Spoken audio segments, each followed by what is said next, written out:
নমস্কাৰ বন্ধুসকল, আশা কৰোঁ আপোনালোক সকলোৱে কুশলে আছে। এদিন দুদিনকৈ দিনবোৰ বাগৰি বছৰটো শেষ হোৱাৰ উপক্ৰম। আজি হৈছে ২৭ ডিচেম্বৰ, মানে বছৰটোৰ শেষৰটো দেওবাৰ, আৰু আমি গৈছিলোঁ আজি মহানগৰৰ পৰা প্ৰায় ১২ কিলোমিটাৰ নিলগত অৱস্থিত বশিষ্ঠাশ্ৰমলৈ।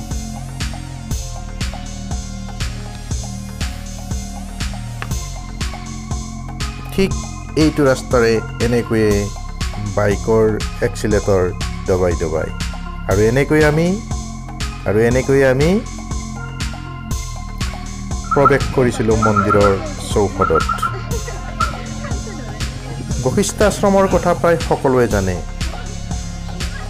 তথাপিও জনাওঁ, গুৱাহাটী মহানগৰৰ দক্ষিণ পূবৰ সন্ধ্যাচল পাহাৰত মহৰ্ষি বশিষ্ঠ মুনিয়ে স্থাপন কৰিছিল এই আশ্ৰম। আহক ভিতৰলৈ। এনেকৈ আমি খটখটিৰে উঠি গৈছিলোঁ, মানে ভিতৰৰ ঠিক ৰাস্তাটো নহয়, বাহিৰৰ কাষেৰে যিটো ৰাস্তা আছে এইটোৰে।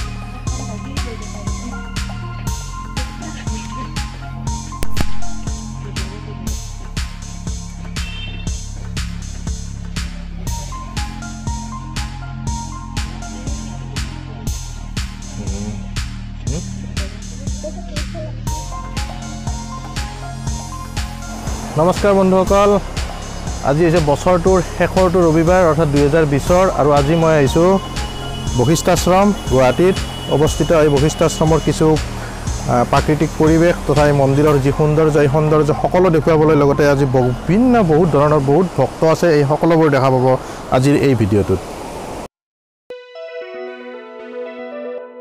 আমাৰ মানে হিন্দু শাস্ত্ৰত যি ১৮ পুৰাণ আছে, তাৰে ভিতৰত যিখন কালিকা পুৰাণ আছে, কালিকা পুৰাণ মতে এবাৰ ব্ৰহ্মাৰ পুত্ৰ বশিষ্ঠ মুনি নিমি ৰজাৰ সাপত দেহহীন হৈছিল, অৰ্থাৎ দেহাটো নোহোৱা হৈ গৈছিল। নিৰুপায় হৈ বশিষ্ঠই ব্ৰহ্মাৰ শৰণাপন্ন হৈছিল, অৰ্থাৎ ব্ৰহ্মাৰ পৰা মানে উপদেশ বিচাৰিছিল, আৰু তেতিয়া ব্ৰহ্মাৰ উপদেশ অনুসৰি সন্ধ্যাচল পাহাৰত বিষ্ণুক তপস্যা কৰিবলৈ লৈছিল। আৰু তপস্যাত বিষ্ণু সন্তুষ্ট হয়, আৰু বশিষ্ঠই সন্ধ্যা, ললিতা আৰু কান্তা এই ত্ৰিধাৰা প্ৰবাহিত কৰি গংগাক মানে নমাই আনিছিল।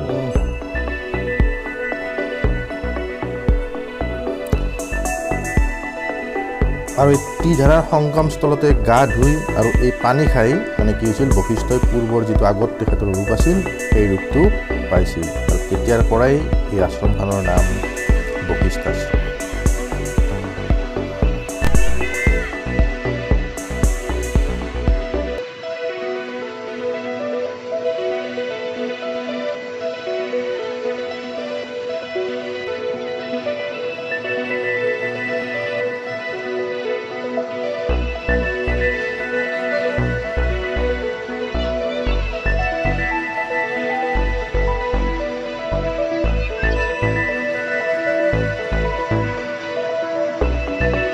নিজৰাৰ ওপৰত, শিলৰ ওপৰত বহি লৈছোঁ, এটা বহুত ধুনীয়া লগা পৰিৱেশ এটা, মানে বছৰটোৰ শেষত আৰু মানে প্ৰকৃতিৰ মাজতে কিছু কটাম বুলি, মানে শেষ কৰিম বুলি ভাবিছোঁ, আৰু নতুন বছৰটো কেনেকৈ মানে আদৰি ল'ম। চিকনিকত যোৱা নাই এবাৰ।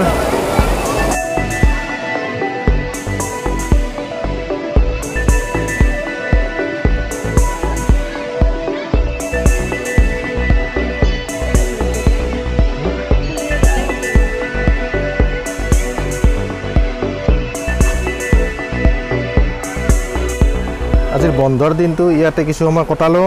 আপোনালোকে আহিব পাৰে, এটা সুন্দৰ ঠাই, বহুত ভাল লাগে। অৱশ্যে কিছু পৰিৱেশটো এইবাৰ বহুত লেতেৰা দেখা পাইছোঁ, ইয়াৰ বাবে দায়ী কোন, জগৰীয়া কোন, এইবোৰ কথা মই ইয়াত নকওঁ। আচলতে পৰিৱেশটো পৰিষ্কাৰ কৰি আমাৰ প্ৰতিজনৰে কৰ্তব্য ৰখাটো।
বছৰটোৰ শেষৰ ৰবিবাৰে আমি গৈছিলোঁ আজি বশিষ্ঠ আশ্ৰমত কিছু সময় ইয়াত অতিবাহিত কৰাৰ পিছত মানে আজিৰ ভিডিঅ'টো এনেকৈ শেষ কৰিম।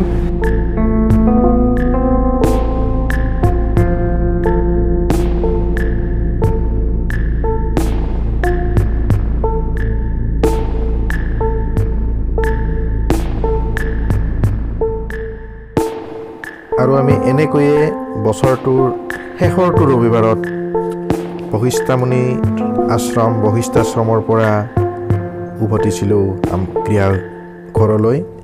ঠিক এনেকৈ এইটো ৰাস্তাৰে বাইকৰ ৰেচ এক্সিলেটৰ দবাই দবাই। তেনেদৰে আজিৰ ভিডিঅ'টো এনেকৈয়ে সামৰণি মাৰিলোঁ।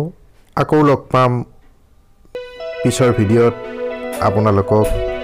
যিসকলে মোৰ চেনেলটো এতিয়ালৈকে ছাবস্ক্ৰাইব কৰা নাই ছাবস্ক্ৰাইব কৰি দিয়ক, লাইক কৰক যদি ভাল লাগিছে, আৰু যদি বেয়া লাগিছে ডিছলাইক কৰক। কি বেয়া লাগিছে জনাব। নতুন ভিডিঅ'ৰ সৈতে অতি সোনকালে লগ পাম, হয়তো নতুন বছৰত, নহ'লে আকৌ পুৰাণ বছৰতে হয়তো পাব পাৰোঁ এটা। শেষত বশিষ্ঠাশ্ৰমৰ এই পানীৰ দৰে নিৰ্মল হওক, সতেজ হওক আমাৰ সমাগত নতুন বৰ্ষটো, এয়াই কামনা। ধন্যবাদ।